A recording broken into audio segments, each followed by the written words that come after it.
Howdy and hello, this is KC. Thank you for coming back to my channel, and I'm sharing a lot about through my video series here on building on my Expedition camper and talking through today an update on the electrical system, the plumbing system, the appliances, and even a little bit more on the air conditioning system. So thank you so much for watching and joining and enjoying my channel and subscribing to it. Look forward to sharing what I got going on with you right now, an update on this. So please do enjoy. Hey guys and girls, Casey here. Thanks again for watching. So happy to have you back on my channel and watching my progress here on my DIY Expedition camper on this EarthCruiser CORE 4x4 chassis and this Total Composites camper that I built and put together.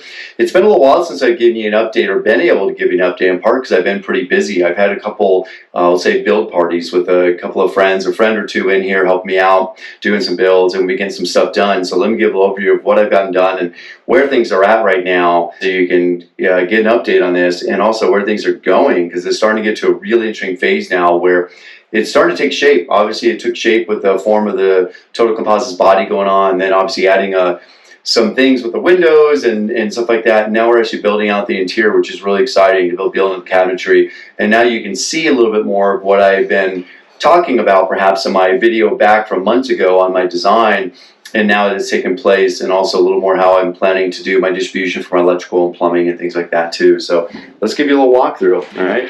Okay, so we enter here in the bathroom, and so far here's what we've got. We've got the Vitrifrigo dual drawer refrigerator or freezer. Either one could be either. Already hooked in. This is totally in there. There's obviously some protective tape on it right now. That's in this cabinet. I'm going to call this the driver's side kitchen cabinet, because on the driver's side is what it does.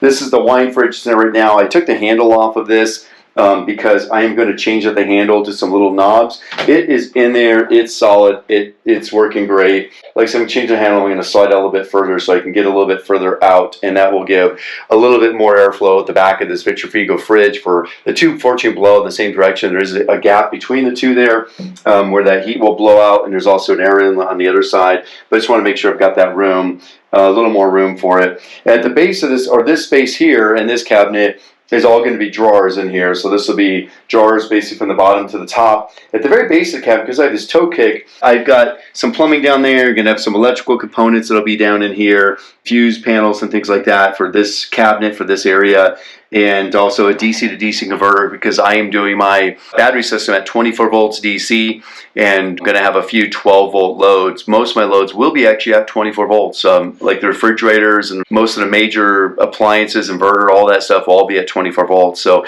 24 volts, and I'll be more efficient at being at a higher voltage. I can also cut my wire size in half, and there'll be a lot of wire in here when you add it up accumulatively. And so by being able to cut the wire size in half for all those 24 volt loads, the most of the loads, that means I'm working with half the size of wire, half the weight in copper, half the cost of copper, much easier in every way. And also, of course, I'm having my amperage by going up to 24 volts, so it's making it safer, because it's really amperage that hurts you or breaks things. It's not voltage.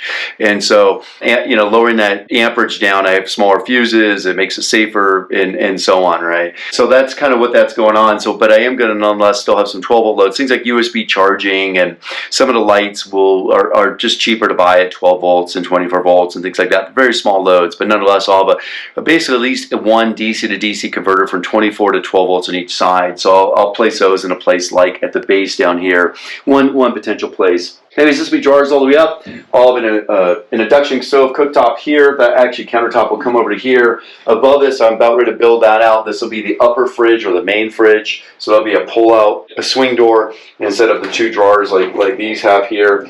And so that'll be in there, and this will be over here, and above here will actually be where the toaster oven goes. And toaster oven, because you need a little oven to be able to bake cookies, breads, quesadillas. I do mine toasted. Make toast. Crazy idea, whatever, right? Bake a pizza, because it'll be just big enough to bake a 12-inch pizza. So these are pretty essential things, like just for life enjoyment and cooking on the road.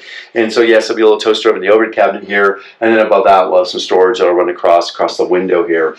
And so moving on back, you can see at least the framing, and the framing right now is not tight, it's not buttoned down, it's not aligned up or anything like that. It's just in here as it is right now, just lightly assembled. It's going to be placed in its exact places once the rear framing gets done for the cabinets at the very back of the bed area here. Because once that gets built, then the bed platform can be built and the linear actuators installed that'll move that and a couple of things as well. So all that's going to be really exciting when all that gets done. Let's go a little more.